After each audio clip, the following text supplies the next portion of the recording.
Hello everyone, welcome to this spoken English classes. जैसा कि आप लोग जानते हैं, मेरा नाम इंजीनियर ओम कुमार प्रिय है और मैं आईआईटी जेईई एंड गेट जैसे हाई लेवल एग्ज़ाम को क्वालिफाई कर चुका हूं। यह हमारा स्पोकन का पहला क्लास है। इसमें बिल्कुल ज़ीरो लेवल से स्टार्ट किया हूं। तो हमने पिछले लेक्चर में इसे देखे थे कि स्पोकन को प्लेलिस्ट के बारे में जिक्र किया था, क्या क्या पढ़ेंगे, कैसे पढ़ेंगे, हमारे साथ कैसे लेक्चर बाय लेक्चर वीडियो को देखना है। ठीक है, तो चलिए इस लेक्चर को हम स्टार्ट करते हैं। तो सबसे पहले आता है व्हाट इज इंग्लिश। आखिर इंग्लिश है क्या? तो हमने लिखा है इंग्लिश इज अ लैंग्वेज। अंग्रेजी एक भाषा है, यानी इंग्लिश इज अ लैंग्वेज। ये नहीं पढ़ेंगे, आ पढ़ेंगे, अ लैंग्वेज। तो आप लोग बोल सकते हैं कि लैंग्वेज क्या होता है, भाषा क्या होता है। तो यानी लैंग्वेज यानी भाषा, जिसके माध्यम से एक व्यक्ति दूसरे व्यक्ति के थॉट फीलिंग को शेयर कर सकता है, यानी उसकी सोच विचार क्या कहना चाहता है उसको शेयर कर सकता है। उसी को हम भाषा कहते हैं, यानी लैंग्वेज कहते हैं। तो इस पहले लेक्चर में हम इम्पोर्टेंस ऑफ इंग्लिश के बारे में जिक्र करेंगे कि आखिर इंग्लिश की ज़रूरी क्या है। ठीक है, तो हमने पहले लिखा है टॉपिक इम्पोर्टेंस ऑफ इंग्लिश, यानी अंग्रेजी का महत्व। तो हमने सबसे पहले लिखा है English is the most spoken language in the world, यानी हिंदी में बोले तो अंग्रेजी दुनिया में सबसे ज़्यादा बोले जाने वाली भाषा है। तो एक जाहिर है कि जब पूरे दुनिया में इस इंग्लिश को बोला जाता है, तो अगर हमें दुनिया से कनेक्ट होना है, क्या दुनिया में चल रहा है उसके बारे में जागरूक होना है, जानना है, ताकि हम अपने आप को ग्रोथ कर सके, यानी इनकम को बढ़ा सके, तो पूरी दुनिया को जानना है तो हमें इंग्लिश आना चाहिए। अगर इंग्लिश हमें आएगा तो हमें दुनिया के बारे में क्या चीज़ चल रहा है उसके बारे में, मान लीजिए कोई चीज़ बिजनेस करना है आपको, या कोई कहीं पे अच्छे जॉब मिल रहा है वहाँ पे, तो आपको इंग्लिश अगर आती है तो यह इस कंट्री से उस कंट्री में आप शिफ्ट हो सकते हैं। ठीक है, तो इस तरह से हम बोल सकते हैं कि इंग्लिश जब दुनिया के सबसे ज़्यादा बोलने वाली लैंग्वेज है, तो हमें सीखने की ज़रूरी है कि दुनिया में क्या चल रहा है, उसका कॉपी करें या उससे सीखें। ठीक, अगर मान लीजिए आप इंग्लिश नहीं आती तो सारे जगह अलग अलग भाषा बोली जाती है, तो आप उस लैंग्वेज से सीख नहीं सकते हैं। ठीक, तो हम बोल सकते हैं कि English is the most important language in the world. ये भी हमारे इंग्लिश सीखने के लिए एक जागरूक करता है। Point second point, English will teach you about world history, यानी अंग्रेजी आपको विश्व इतिहास के बारे में सिखाएगी, यानी विश्व के बारे में, इतिहास में क्या हुआ है।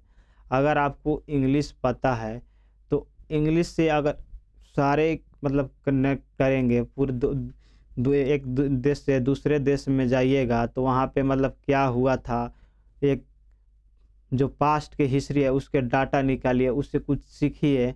तो अगर इंग्लिश नहीं रहिएगा, आप जाकर कहीं से हिंदी में तो बात करिएगा, वहाँ पे हिंदी में गए तो उसके हिस्ट्री के बारे में क्या जानिएगा, अपने देश के हिस्ट्री। और देश में क्या, देश में भी अगर इंडिया की हम बात करें तो इंडिया के सारे कोने में हिंदी ही नहीं चलती, बहुत जगह क्या चलती है, तेलुगु चलती है, तो कहीं इंग्लिश चल रही है, कहीं पंजाबी चल रही है, तो सारे लोग के नहीं समझेगा। लेकिन अगर इंग्लिश है आपको तो इंग्लिश कम बहुत हर जगह के लोग जानते हैं, वहाँ से आप कनेक्ट करके उसके बारे में जान करके अपने हिस्ट्री डाटा तैयार कर सकते हैं। उससे क्या सीख मिली, आगे के लिए आप कुछ सीख सकते हैं। ठीक, नंबर थर्ड पॉइंट है English open up new career opportunity, यानी अंग्रेजी करियर के नए अवसर खोलती है, यानी जॉब के लिए हेल्प करती है। तो ये कैसे बोल सकते हैं हम, मान लीजिए अगर आपको इंग्लिश आया, अगर आपकी इंग्लिश अच्छे हैं, तो मान लीजिए विदेश में जितने अच्छे लेवल के जॉब मिल रहे हैं आपको ऑफर कर देगा, क्योंकि आप इंग्लिश जानते हैं। सपोजेट आप इंग्लिश नहीं जानते, बहुत सारा देश है कि आपको ऑफ़र जॉब नहीं करेगा। जैसे अगर बात करें तो कनाडा में अगर जाइए, कहीं जाइए, तो पहले ही आपको क्या करता है ना, एक सर्टिफिकेट चाहिए कि इंग्लिश आपको बोलना चाहिए, उसके बाद इंटरव्यू लेता है, उसके बाद ही वीज़ा बनाता है कि क्योंकि आप अगर इंग्लिश नहीं जानिए तो वहाँ जाकर करिएगा क्या, ठीक है। तो एक अच्छे जॉब के लिए हमें इंग्लिश आना चाहिए। अगर बात करें इंडिया में ही, अगर आपको कॉल सेंटर में जॉब करना है तो वहाँ पे अगर इंग्लिश नहीं आएगा तो नहीं देगा। अगर आपको आईटी कंपनी में जॉब करना है तो वहाँ पे इंग्लिश अगर नहीं आएगा तो नहीं देगा जॉब। अगर आपको इंडिया में कोई इंटरनेट का काम हैंडल करना हो तो सारे चीज़ वहाँ पे इंग्लिश में लिखे रहेंगे, तो इंग्लिश में वहाँ पे जॉब आपको नहीं मिलेगी, ठीक। तो इतना काफ़ी है थर्ड पॉइंट के लिए, फिर देखेंगे आगे। Fourth, English is the top language of the internet. हमने यहाँ पर जिक्र ही कर दिया इंटरनेट का, यानी अंग्रेजी इंटरनेट का शीर्ष यानी प्रथम भाषा है।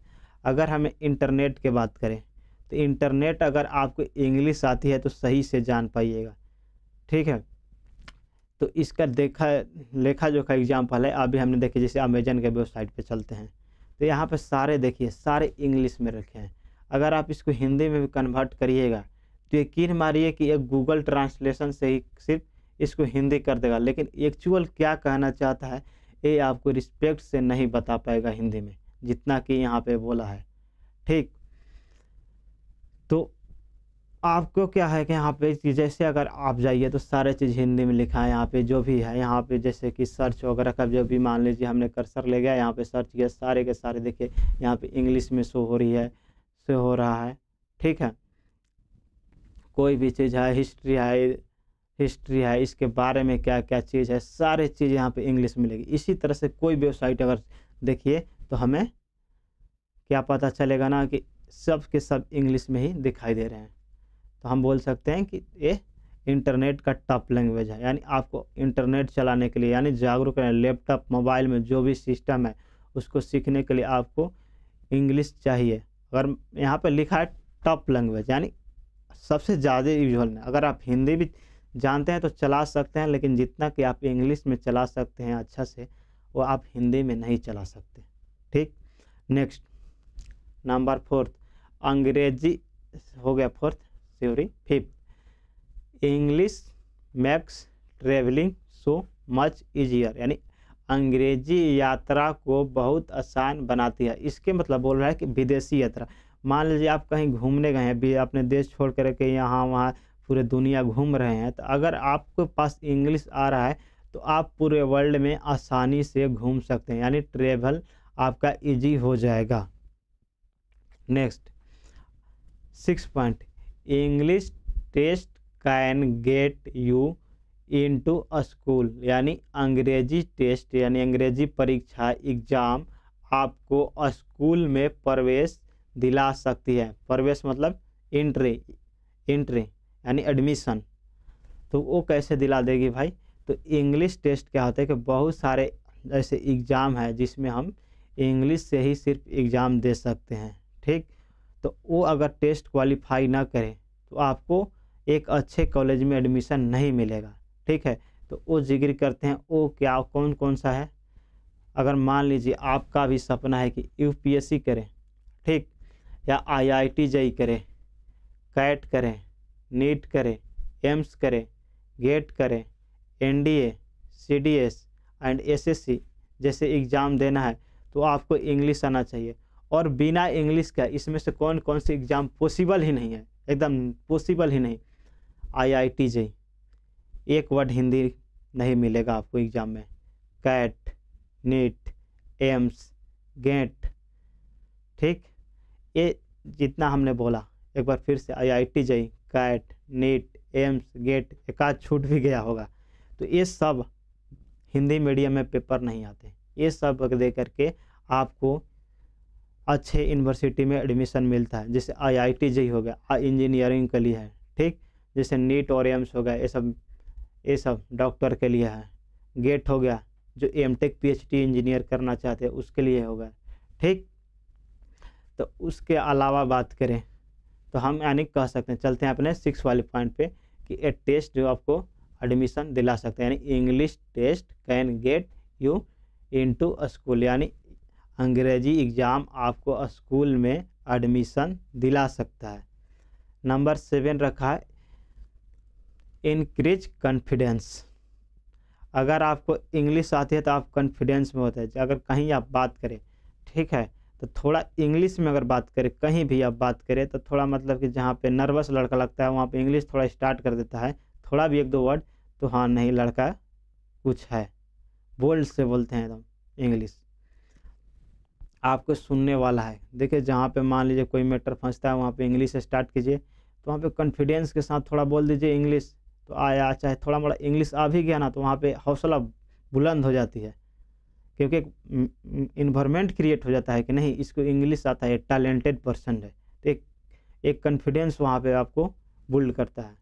ठीक, इसके अलावा अगर बात करें तो हमने कुछ पॉइंट छोड़ा था, जैसे यूपीएससी में क्या है कि हिंदी मीडियम से भी आप एग्ज़ाम दे सकते हैं, इंग्लिश मीडियम से भी एग्ज़ाम दे सकते हैं, लेकिन खास करके देखिएगा तो 90% बच्चे इंग्लिश मीडियम ही सक्सेस क्यों हो रहे हैं, क्योंकि इसमें अगर आप इंग्लिश से लिखिएगा तो पहला प्रॉफिट है, अगर जो आप हिंदी में लिख रहे हैं वही चीज़ अगर इंग्लिश में लिखे तो इंग्लिश लिखने की फास्टिंग हो जाएगी, यानी जो है ना कि 1 मिनट में वही, मान लीजिए सपोज कि आप 100 वर्ड लिख रहे हैं हिंदी में, तो वहीं अगर इंग्लिश में से लिखिएगा तो वहाँ पे आप 125 130 करीब वर्ड लिख सकते हैं, क्योंकि इंग्लिश लिखने में पेन उठाने की ज़रूरत नहीं है, जबकि हिंदी लिखिए तो हमेशा आपको पेन उठाने पड़ेगा। यानी कैसे बोलें, जैसे लिखे आपका लिखे थे, देखिए आ लिखेंगे ऐसे हमेशा पेन उठाएंगे, लेकिन जब यूपीएससी लिखेंगे ना तो घसीट के लिख देंगे डायरेक्ट, तो एक फ़ायदा होती है यूपीएससी का। दूसरी बात, यूपीएससी के अच्छे नोट्स आपको इंग्लिश मीडियम में ही मिलेंगे, ठीक है। अब थोड़ा थोड़ा हिंदी मीडियम वाले को भी एक मतलब प्रोवाइड हो रहा है, मतलब मिल रहा है, लेकिन अभी भी कमी है, ठीक है। IIT, JEE, CAT, NEET, AIIMS, ये सब डॉक्टरों और इंजीनियर के लिए हम जिक्र कर दिया। उसके बाद एनडीए है, एनडीए आप हिंदी मीडियम से भी देख सकते हैं, लेकिन वहाँ पे एक इंटरव्यू है उसका, एसएसबी इंटरव्यू, जो इंग्लिश में आपको ज़रूर देना पड़ेगा, और वैसे वैसे इंटरव्यू के लिए आपको इंग्लिश एक अच्छे लेवल से आना बहुत ज़रूरी है। सीडीएस है, सीडीएस में क्या होता है, स्पेशल बहाली निकलती है, जिसमें सीडीएस पार करके आदमी ऑफिसर बनता है, किस में, आर्मी में, नेवी में और एयरफोर्स में, डायरेक्ट ऑफिसर बनता है, ठीक। उसके बाद एसएससी की बात करें तो एसएससी में आप लोग जागरूक होंगे कि इसमें इंग्लिश की बहुत ज़रूरी है, ठीक। तो इसके अलावा बात करें तो हमारे क्या ज़रूरी है, रियल लाइफ में बताते हैं आप लोगों के, हमारे साथ जो घटना घटती होती है। तो सबसे पहले अगर मान लीजिए कोई भी थोड़ा मोड़ा इधर उधर काम ऐसे खुदा ना करे कि ना हो, मान लीजिए अगर हो जाती है आपके, अगर केस मुकदमे हो तो जहाँ पे जज और वकील एक दूसरे से बहस करते हैं, डायरेक्ट कुछ देर के बाद इंग्लिश स्टार्ट कर देते हैं। क्या एक वकील दूसरे वकील से बात किया, क्या जज वकील से बात किया, सिर्फ इंग्लिश में बात किया, लेकिन आपका केस है, आप मैटर किए हैं, वो क्या बोला, आपके तरफ से बोला या नहीं बोला, वो डायरेक्ट जज फैसला सुना देगा, किसके बदल का, आपके वकील के बदल पर, और वकील क्या है, इंग्लिश में बात किया, जो आपको कुछ नहीं आया समझ में, ठीक। तो ऐसे धक्का लगता है, अगर आपने इंग्लिश जानेंगे तो वहाँ पे एक्चुअल क्या चल रहा है पता चल जाएगा। सेकेंड बात करें तो अगर आप ऑनलाइन शॉपिंग करते हैं, ऑनलाइन शॉपिंग एक बार चलते हैं अमेजन वाले ही वेबसाइट पे, तो देखिए ऑनलाइन शॉपिंग, तो ऑनलाइन शॉपिंग आप जाइए, तो अगर आप कोई भी क्या करते हैं ना कि सीधे मान लीजिए हमने कोई एक यहाँ पे हमने शू निकाला है, कि शू देखे, अरे भाई एडिडास का शू है, कितना अच्छा कलर दिखाई दे रहा है इसका, देखिए पूरा एकदम लिख दिया, सोल भी अच्छा है, लेकिन हमें पता नहीं चल रहा है कि ये क्या चीज़ से बना है, कैसे बना है। ये पूरा लिखा है, इसके डिस्क्रिप्शन में सब चीज़ लिखा है, लेकिन हम लोग क्या देखते हैं, बस कलर वगैरह डिज़ाइन देख करके ऑर्डर कर देते हैं, क्योंकि हमें इंग्लिश नहीं आती एक अच्छे लेवल के, ठीक है। तो अगर आप देखिए साइड बाई साइड हमने कर्सर से इधर हम ले चल रहे हैं, ठीक। तो ये पूरा देखिए रेटिंग वगैरह सब दिया है कि इसका कितने % का रेटिंग है, तो रेटिंग तो शायद हिंदी में भी आपको समझ में आता होगा, ठीक। तो उसके अलावा पूरा लिखा है, पूरा देखिए प्रोडक्ट डिटेल में पूरा लिखा है, किस मटेरियल से बना है, क्या, या ए टू जेड लिखा है इसके बारे में, ठीक है। अबाउट दिस आइटम अगर सी मोर करे तो सारा चीज़ लिख दिया है यहाँ पे, लेकिन इंग्लिश में लिखा है, आपको पढ़ना पड़ेगा। अगर हिंदी इसका करेगा तो गूगल ट्रांसलेशन ही करेगा, जो एक्चुअल हिंदी नहीं देगा, तो आपको इंग्लिश आना ज़रूरी है। देखिए पूरा एकदम दिया है, कितना डायमेंशन वगैरह है, सारे चीज़ दिया है। उसके बाद बात करें तो पूरा डिटेल यहाँ पे दे दिया है, प्रोडक्ट का डिटेल भी दे दिया है पूरी अच्छी तरह से क्या क्या है। तो यानी ऑनलाइन शॉपिंग भी करेंगे तो हमें इंग्लिश की ज़रूरी है। तो ये तो हमने एक एग्जांपल दिया कि आपको अच्छी तरह से इंग्लिश आएगा तो प्रोडक्ट में सब डिस्क्रिप्शन में पढ़िएगा और जाइएगा, ऑर्डर करिएगा। आपको रिटर्न वगैरह ये नहीं बोलिएगा कि गड़बड़ प्रोडक्ट देखे गया है। हो सकता है बाई द वे एक आध को गड़बड़ होता है, लेकिन हमने आज तक से ऐसे अमेजन फ्लिपकार्ट से गलत नहीं पकड़े हैं। ठीक, तो चलिए उसके अलावा आगे बात करें रियल एग्जाम्पल में। तो रियल एग्जाम्पल में हम किसी ऑफिस में गए तो वहाँ पे अगर मान लीजिए कोई हमारा काम है, बोला कि आप लेटर दीजिए, अगर उसको हिंदी मीडियम से लेटर देते हैं, वही इंग्लिश मीडियम में लेटर देते हैं, जैसे इंग्लिश मीडियम वाला लेटर देखता है ना, उसको देखना स्टार्ट कर देता है कि क्या लिखा है। हिंदी मीडियम कहो तो ऐसे तो नहीं कहेंगे कि बिक देता है, लेकिन खास करके उसके पास अगर टाइम नहीं है तो साइड में रख देता है। और इंग्लिश मीडियम वाले वैसा ही खंचित रहेगा, नहीं तो वह उस पर देखेगा, क्योंकि जानता है कि ये बंदा टैलेंटेड है, इसके नॉलेज है। इसको के साथ थोड़ा भी धोखाबाजी करेंगे चाहे कुछ करेंगे तो हमारे लिए नुकसानदायक हो सकता है। उसके अलावा कहीं ऑफिस में आप किसी से बात करें, माने किसी के ऑफिस में जाएं, किसी से मिलें, अगर इंग्लिश में थोड़ा बात करते हैं तो वो आपके बात को सुनता है। और हिंदी मीडियम इसके पास कोई नॉलेज नहीं है, जबकि है नॉलेज फिर भी नॉलेज नहीं मानता है। वही इंग्लिश में थोड़ा नॉलेज है तो अगर इंग्लिश का कुछ वर्ड यूज करता है तो थोड़ा उसको ध्यान से सुना जाता है। जैसे हिंदी में कुछ नहीं बोला, जाइए प्रणाम सर, उतना अवधि नहीं है, good morning sir, good evening sir. उसके बाद जो काम है उसको बोल दीजिए इंग्लिश में कि may you help me please. तो वो एक सुन लेता है, पता नहीं क्यों सुन लेता है, जबकि सेम ही कहते हैं इंग्लिश में हिंदी में, लेकिन हिंदी में नहीं सुन पाता है। तो ऐसे जगह होती है इंग्लिश की फ़ायदा। उसके बाद करें, आप खाने का सामान कोई भी उठा लो, बिस्कुट उठा लो, कुरकुरा उठा लो, कोई भी पॉकेट वाला सामान उठा लो, उसके सारे के सारे डिस्क्रिप्शन इंग्लिश मीडियम में लिखे हैं। अभी हिंदी मीडियम में नहीं मिलेगा कि इसमें कितना % क्या क्या चीज़ के मिला करके ये बना है, क्या चीज़ से बना है, कब एक्सपायरी डेट है, सारे के सारे इंग्लिश में ही मिल रहे हैं। अगर घर के किचन में बात करें, किचन के जितने मसाले आ रहे हैं यानी स्पाइस आ रहे हैं, सब के सब जो पुड़िया है, पॉकेट है, डब्बा है, उस पर इंग्लिश में ही मिलेंगे आपको कि इसमें क्या क्या मिला करके बनाया गया है, यानी कंसंट्रेट क्या है ये, और उसके अबाउट में क्या है कि ये कंपनी कहाँ पे है, सारे के सारे इंग्लिश में ही मिलेंगे, जो कि हम लोग यूज करते हैं लेकिन देखते नहीं हैं कि क्या क्या मिलावट है। ठीक है, तो मान लीजिए कोई कभी आपके कोई मान लीजिए बीमारी है और आपको कोई डॉक्टर मना किया हुआ कि इस चीज़ का सेवन न करिए, शायद वो मसाले में वो चीज़ हो। जैसे शुगर की बात करें तो शुगर सारे में चेक किए जाते हैं, आपको पता नहीं है और आप डाल रहे हैं। ठीक, तो कैसे जानेंगे? इसके लिए एक लेवल तक की इंग्लिश आना ज़रूरी है, अगर हम कुछ नहीं कर रहे हैं, घर में बैठे हैं तब भी। इसके अलावा बात करें, कोई भी अपना काम कराते हैं तो आजकल सारे काम इंटरनेट वाले ज़माना से हो गए, तो थोड़ा इंग्लिश आना चाहिए। कोई भी पैसा निकालना, डालना, ट्रांजैक्शन करना, या फिर कोई भी ऑनलाइन काम करना, अप्लाई कराना। देख रहे हैं आजकल क्या आ रहा है कि हर चीज़ ब्लॉक में से सिंपल आदमी जा रहा है, आधार कार्ड बनाना है चाहे करना है। सिंपल अगर बात करें तो गेहूं का बीज, धान का बीज, ये वाले किसान को भी अप्लाई करना पड़ रहा है ब्लॉक से लेने के लिए, तो वो सब भी इंग्लिश आना आपके लिए ज़रूरी है। ठीक, उसके अलावा अगर बात करें, अगर किसी भी शॉपिंग मॉल में चल जाइए, शॉपिंग मॉल में वहाँ पे सारे के सारे इंग्लिश में ही फंडा है। अभी ऑल इंडिया के सारे शॉपिंग में कोई भी आपको जो स्लिप यानी पुर्जा काट के देता है वो इंग्लिश मीडियम ही देता है। तो आपको क्या लिखा है प्रोडक्ट में, उसमें कितना GST लगा, कैसे कितना पैसा ले लिया, उसको लिए आपको एक अच्छे लेवल की इंग्लिश आना ज़रूरी है। ठीक है, तो मैं एक बार देख लेता हूँ कोई पॉइंट तो मिस नहीं किया, सारे पॉइंट लगभग हो गए। तो मैं आशा करता हूँ इम्पोर्टेंस ऑफ इंग्लिश आपको समझ में आया होगा। तो मैं इस लेक्चर की यहीं एंड करता हूँ। तब तक लिए आप लोग प्रैक्टिस करते रहिए, मेरे प्लेलिस्ट को देखिए। अब तक तो बहुत वीडियो अपलोड हो चुकी होगी जब ये मेरा वीडियो आप लोग देख रहे होंगे। तो थैंक यू, मिलते हैं अगले लेक्चर में।